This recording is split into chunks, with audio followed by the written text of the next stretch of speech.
1,000 lives in the United States, and in Louisiana, it's the third leading cause of death for residents 15 to 34 years old. Yet, it's a topic that many don't want to talk about. Signs like depression, anxiety, and mood swings are often ignored, and sometimes with deadly results. Suicide is on the rise here and around the country, but some local organizations are working to raise awareness and reduce those numbers, especially in the Bayou State. Pictures of much happier times, Donna Camp and her big sister Angela. So I did terrorize her a little bit. I used to bury her baby dolls, throw turtles in a swimming pool with her.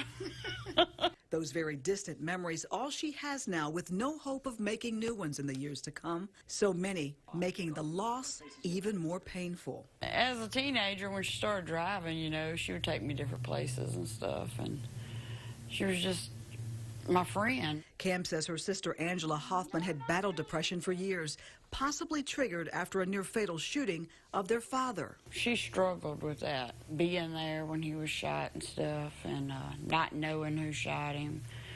And from there, she started drinking and messing with recreational drugs. Less than a month ago, the pain of it all apparently too much for Hoffman.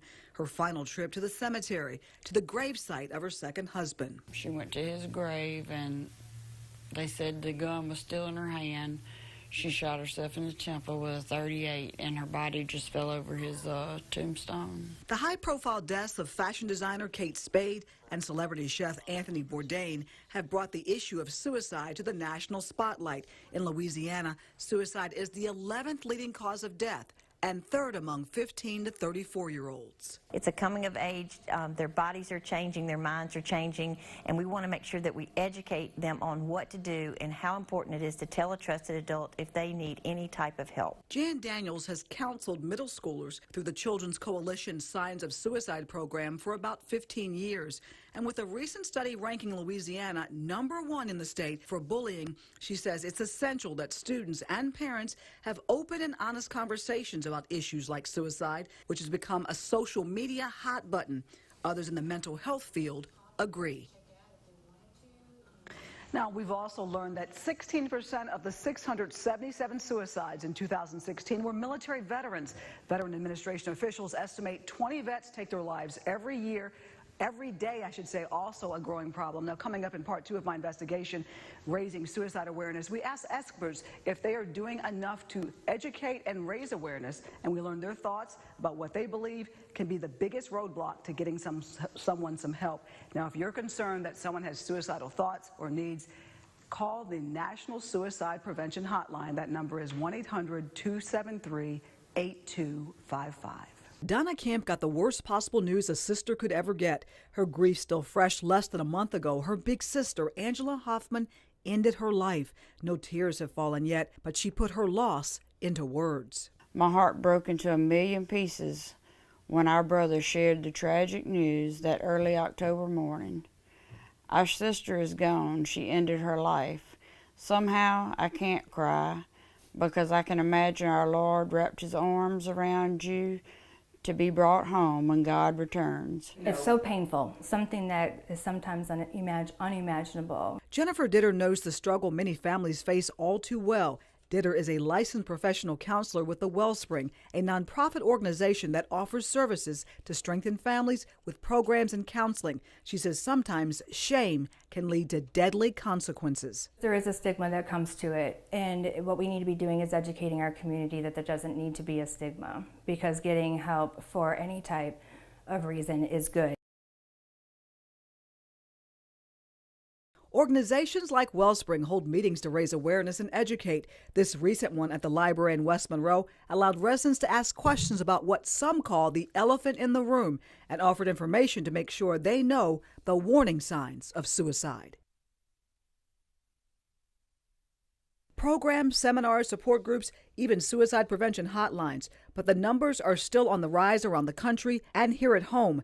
Is the Bayou State doing enough to address the issue? We need to get more licensed, therapists. We need to get more doctors that are specializing in mental health treatment. For Donna Camp, although she believes there were some signs her sister was troubled, she could have never imagined her life would end like this. She did leave a suicide note, but also many unanswered questions that will likely never be answered. not a reason why or nothing like that. Is that hard, not knowing exactly what was going through her mind as her sister? It's hard, but I have faith in God, and I know everything is in His plan. Something had to give her the strength to pull that trigger. Just days after her death, Camp got a tattoo, a special one, honoring her big sister's memory with a message that she hopes others will see, that their story continues. It's got the semicolon on it with her name, Angie. She says she's still somewhat in shock and began to write her feelings down, even calling and reading her message on her sister's cell phone. All my days start without you now. Although I know your pain is no more, how I'd love to hear your voice, if only for you to tell me you love me once more. Natalie Carr's walk along the path of life hasn't always been a smooth one. We started noticing Leighton was different around the age of 2.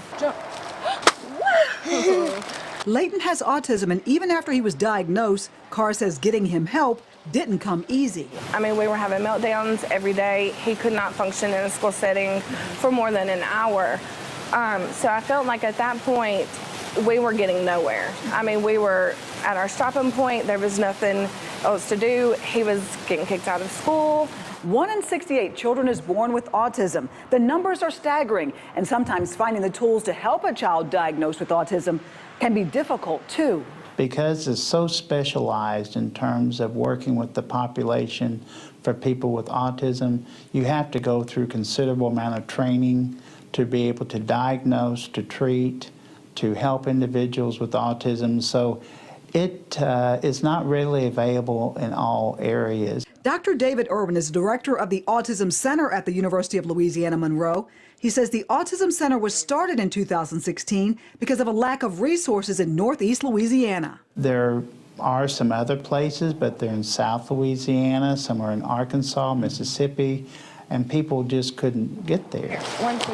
That's something Natalie Carr learned very quickly. Her son was the first child with autism spectrum disorder to receive treatment at ULM's Autism Center. It's a very lonely journey. I mean, it seems like doctors don't really know what to tell you, and friends have no idea what you're going through. So, you know, it was just kind of, I always felt stuck. A simple phone call, though, opened Natalie's eyes to other options that were right around the corner. Leighton is in a new school. We had somebody advocate with us from Families Helping Families at the school board to actually help us get him in the school that he's in now, where he is excelling. Amazing grades, he's happy, he's getting therapy at school.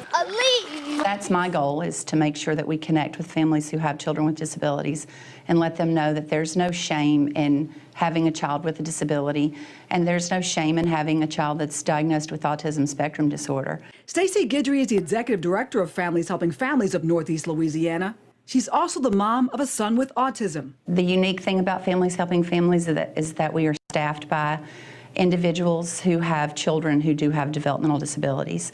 So we understand the challenges and obstacles that our families face when they're trying to find resources that are available for their children. Guidry understands the struggle many parents face as they come to terms with a diagnosis that no parent wants for their child. I resisted supports when I knew that my child had a disability.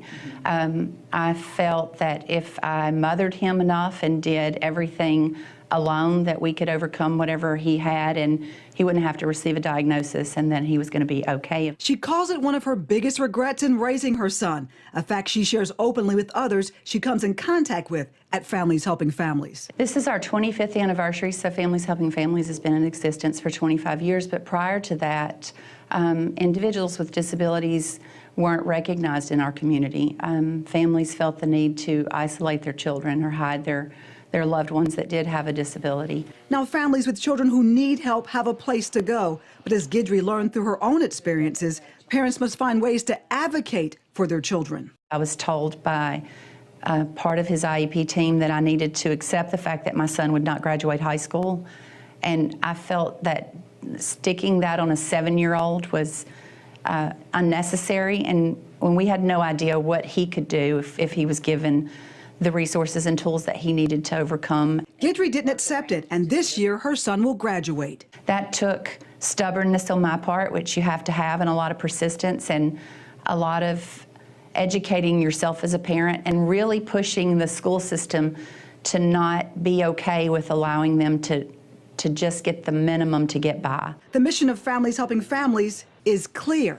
Our goal is to allow them to have the best life possible through whatever means necessary. So if that means connecting them with the Autism Center at ULM or ABA therapy facilities or occupational or physical therapy, assisting families in their child's IEPs at school to make sure that the school understands what that child's challenges are. I don't know how we ever lived without Families Helping Families. So now I feel like I can talk to other mothers because I've been through it, and I can say, it's hard. I've cried myself to sleep for a year straight, but you're going to get there, and it's going to be okay. Excellent program. You can go to our website for more information on how to contact Families Helping Families.